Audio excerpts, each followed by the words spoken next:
On today's episode, I'm going to walk you through the most legendary chorus pedals that were ever made.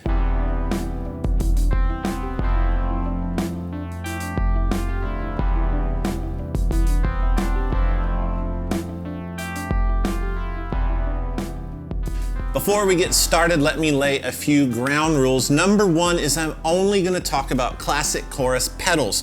I'm not going to talk about vibrato pedals. I'm not going to talk about univibes. I'm not going to talk about amps with chorus or rack units. I only want to talk about chorus pedals. Number two is I'm going to leave something out. There is inevitably some pedals somewhere that some of you guys love, and I'm not going to mention them, but I've thought this through. I have a ton of chorus pedals, and I've chosen everything you're about to see for a specific reason, and one of those reasons is most anything on earth is a spin-off of what I have here about to show you. Number three is that a lot of these are very similar. The chorus pedal started in about 1975 with the development of the Bucket Brigade device, and everything after that is some derivative of that same exact circuit. Is derivative the right word? Derivative. Is it derivative? Is derivative a word? I've lived my whole life, 36 years, thinking derivative was a word, but I'm from Alabama, so. I'm not gonna do anything past 1990 because there's really just nothing legendary from the 90s, let's be honest about that. I mean, Bill Clinton, maybe Britney Spears. Anyway, same guitar pickup on every one, same amp settings. That way, when you hear a chorus pedal, you can faithfully compare it to what I played before and after. And the best way to know these pedals is to try to borrow them or get a hold of them, or get a hold of like a Line 6 unit that models these classic kind of things and play it for yourself. But this is just a guide to show you the most legendary chorus pedals ever. So without further ado, let's jump on in. The first of our legendary chorus pedals comes from June of 1976. That's right, I even know the month. It is the Boss CE1 Chorus Ensemble. The Boss CE1 is the first ever Bucket Brigade pedal because the inventor licensed it to Roland. They put it in this pedal and the world was kind of forever changed. If you've owned a Roland Jazz Chorus amp, it's the same exact circuit. This thing is unbeatable. It has an amazing vibrato setting. It's super simple. I first played one when I played Britt of Spoon's board. He uses it a ton, and you know, you just still see these out on the road. They're made like a tank. Little big, you got a power cable, but it's worth every bit of the effort and trouble. And it's lush, it's full, kind of like Fabio's hair.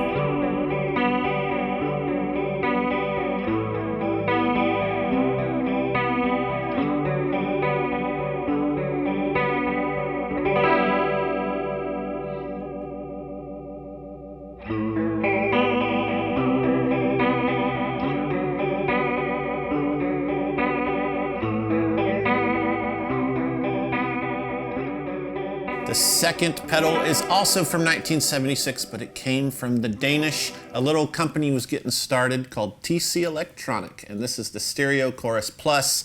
It also has that nifty power cable. This is a reissue. I do not have an original, but this sounds identical. I even texted some of the TC crew and made sure of that. It is a phenomenal chorus unit. I love the middle mode, which adds some pitch. It also has a flange mode, speed, width, and intensity, and true stereo. This is maybe, possibly, most likely the most versatile chorus pedal I'll show you today. It does a lot of sounds, and it's made so well. It's a classic. You can't get much more classic, and it's cool that it was TC's first.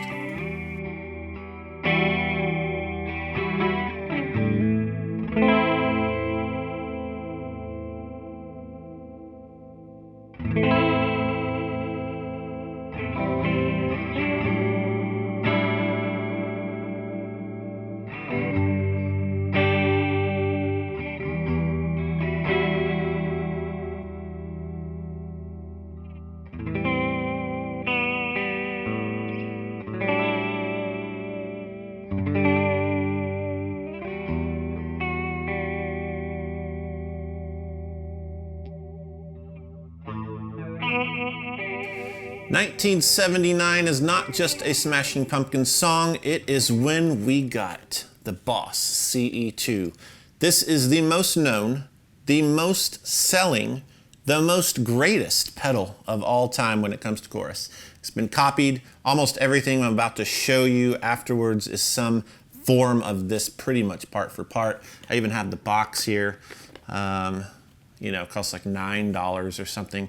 Boss has made something, I think, around the lines of 20 gajillion of these. The latest Mars photos, you can see a CE2 setting on a stone in the distance. There are some different versions. This is a Japanese silver screw, so very first edition. This is an oldie goldie. There's the black screw, Japan. They sound identical, but if you're a nerd, you might want the silver screw. I don't know. And then there's the new Wazacraft, which is dead on perfect and features a mode from the earlier CE1 that you saw. So if you're wanting to know about some real nice, clean chorus tones with some versatility, I would advise that you grab the Wazacraft because it does a lot of these sounds.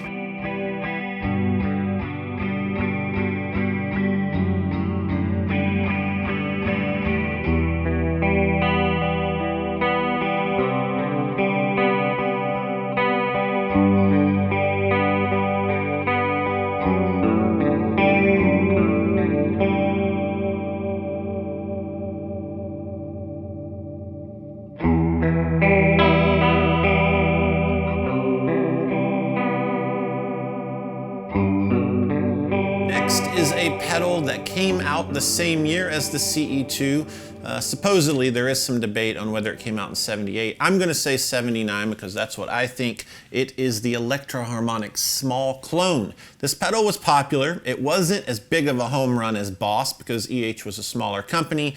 And I know I said I wouldn't talk about the 90s, but this pedal became something spectacular to a lot of people, including myself, because of the 90s and a man called Kurt Cobain. You've all heard this pedal on Nevermind, Come As You Are, all the live Nirvana stuff. Not a lot I can say. It's one knob, one switch, and it does chorus the way chorus should be done.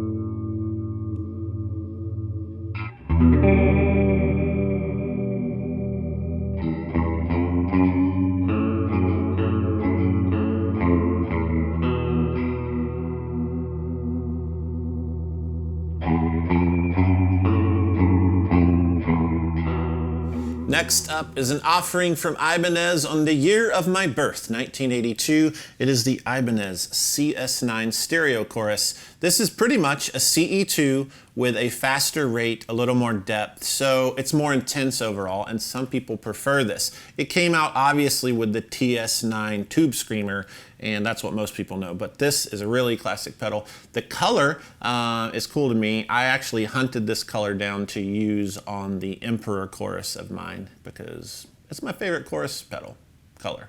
Purple. You gotta have a purple pedal for chorus. Or blue or purple. Blue and purple are kind of the same color. Anyway, that doesn't matter. Ibanez had other pedals that basically came after this in 85 and 86. You have the Power and the 10 series stereo chorus and the Super stereo chorus. These are just modified versions of the CS9, which is a modified version of a CE2. So you're gonna start seeing a little bit more of this where pedals keep coming, they keep being designed, and they're all coming from that original CE2. But enough of that, let's listen to it.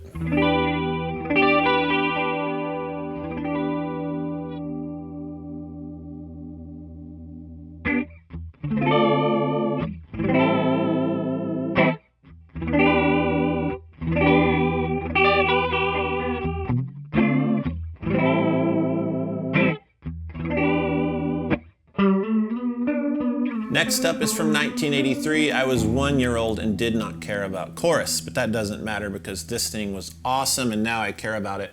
It's pretty rare. It's from a Japanese company called Guyatone, and it is almost a part for part of the CE1. It uses that old original chipset, the MN3002, and it is widely versatile. I think it has the best ratio of slow to fast, and it never gets like unusable crazy. A lot of these choruses will do things you would never use. You know, it sounds like a sailor drunk falling in the ocean. This doesn't do that.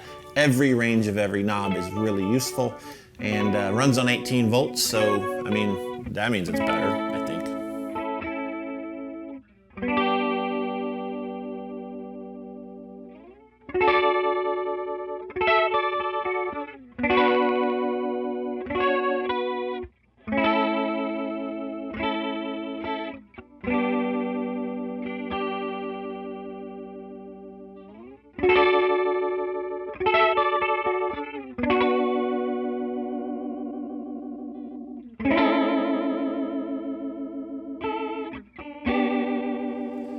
1985, and there's a new kid on the block.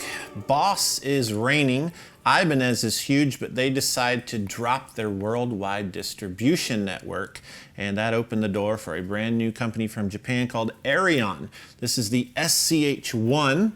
It's made of plastic. It's fragile, but inside of its fragile nature is a magical circuit, and it sounds most like a Leslie cabinet to me, and that's why a lot of guys love it. Blues guys particularly, you'll see this on a board, and it really replicates a rotary. Pretty special pedal. It has direct and stereo outputs. And a little tidbit, I designed my Emperor chorus around this. So if you like this, if you have a friend that likes this, or you think you might like it, this is an updated version which allows you to use an expression pedal to control the speed knob. You're gonna notice as I play, I'll turn this knob and it sounds like a rotating speaker slowing down. And plus on my Emperor, I put tap tempo on it, as well as some other stuff. Another funny fact about this is it's basically a C2 topology, modified to be a lot more swingy like a Leslie circuit, and they added the tone control from a Big Muff fuzz.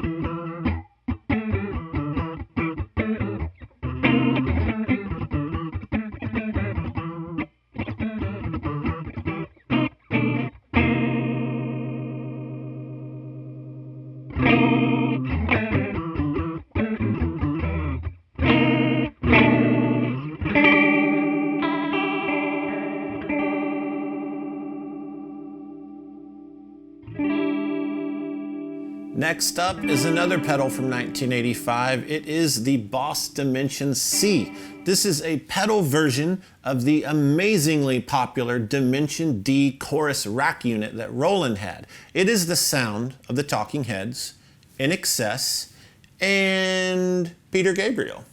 Kind of in a box. And you don't need knobs when you can do this. Watch. I just have 4 buttons. Just 4 buttons. My favorite sound is number 4, and there's that color, that beautiful purple chorus color.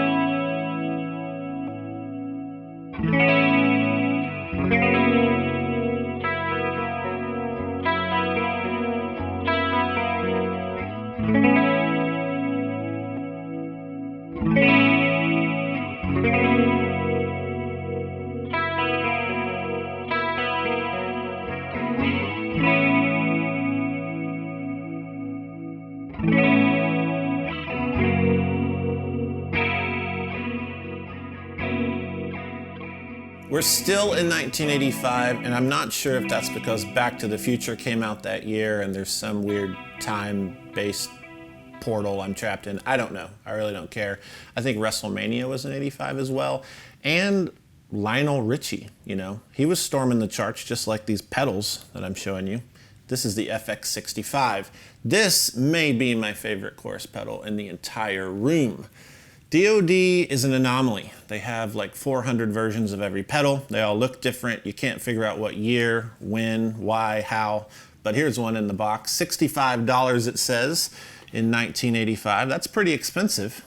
Even have the manual. Warranty card. I wonder if I could mail that in. Probably not. Check this out. That's some sweet colors right there, guys. We got some pink. Look at this. DoD, America's Pedal t-shirt. Look at this. Look. Can you see that? It's cool, just trust me. Anyway, back to the pedal. The FX65, speed, delay, time, and depth. It was marketed as the Pro model to the Stereo Chorus FX60. So if you had the FX60 and you're like, this is good, but I want to go Pro, then your guy at your music store said, well, sell the 60 and get the 65. And that's the sound of the Pro.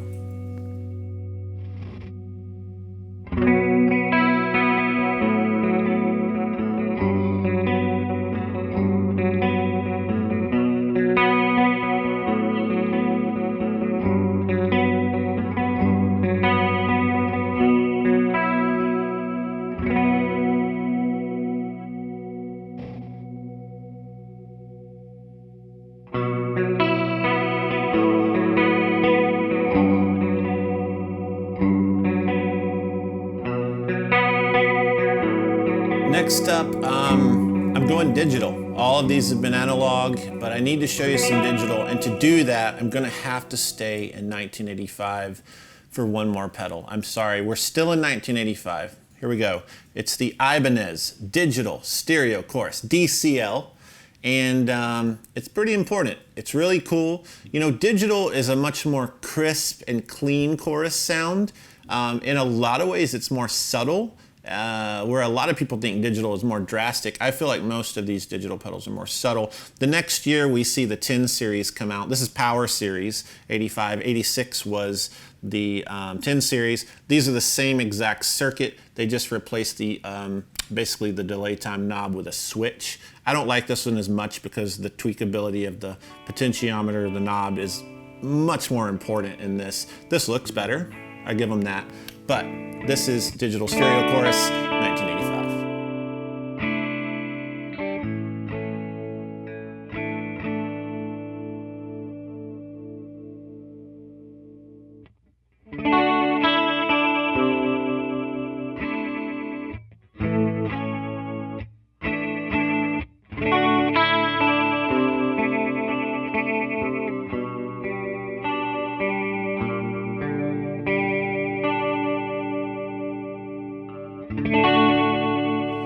Next up is the Ibanez Twin Cam Chorus from the 10 series. This is from 1986, and it is an identical circuit to the 1985 bi-mode chorus from the Power series. You're seeing that again, and this happens a lot in the 10 to Power series. They would just drop the same circuit in, knob labels, everything. This essentially is two of the classic CS9s, which is a variant of the CE2, and you can run them at the same time, one fast, one slow, both fast, different depths. It's really cool, really powerful, and it packs a punch, much like Mike Tyson did that year.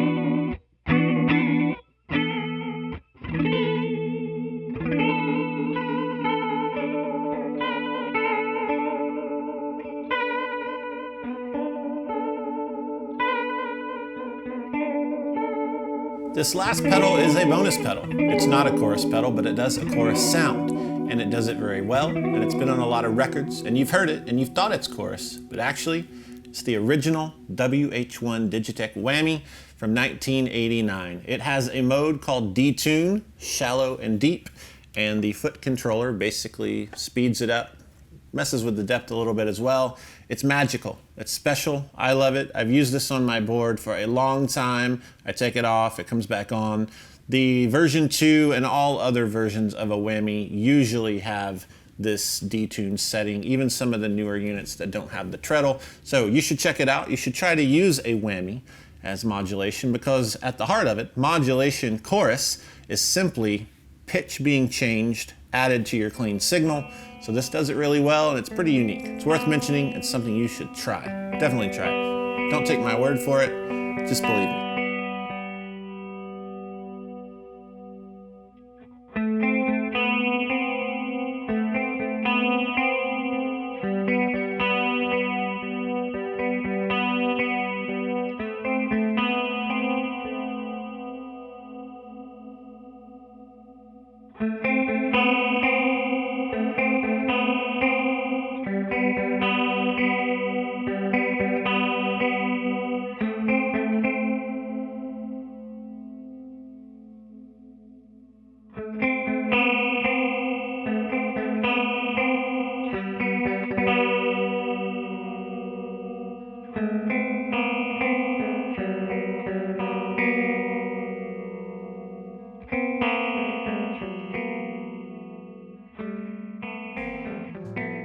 Today's record time is brought to you by the Japanese House. I have not one, but 3 records for you to check out.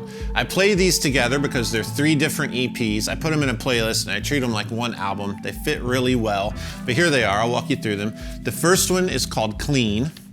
The second is called Pools to Bathe In. And the third, which is my favorite, it is called Swim Against the Tide. So Amber, she is the Japanese house. I think that she is a creative genius who uses modulation in a very special way. So her music is what I go to when I get tired of guitar. She makes me like guitar again. I love how she uses effects. And these songs are very modern. They're very advanced. They're not classic in any way particularly, but she uses classic modulation sounds and ties it into a very modern sound. So in the comments below, I would love for you to tell me about your favorite band, newer. Let's not do classic rock bands or classic songs. I want to know about newer bands and newer songs that use legendary chorus and modulation sounds in a way that really impresses you. And you need to go check these out and tell me in the comments what you think. I highly suggest them. Here they are again, the Japanese house. That is a wrap on this episode. I hope you enjoyed it. I need you to put something in those comments for me. Down below, tell me which of the pedals that I played today is your favorite. Which one would you put on your board? And then also, if you use chorus, if you have some other classic chorus that you're a big fan of, drop it down there as well. I'd love to read about it. Hit like if you like this episode, subscribe to the channel, and there's a bell icon. Click that and you'll get notifications of all the future episodes. Until next time, keep it super classy and have a wonderful day.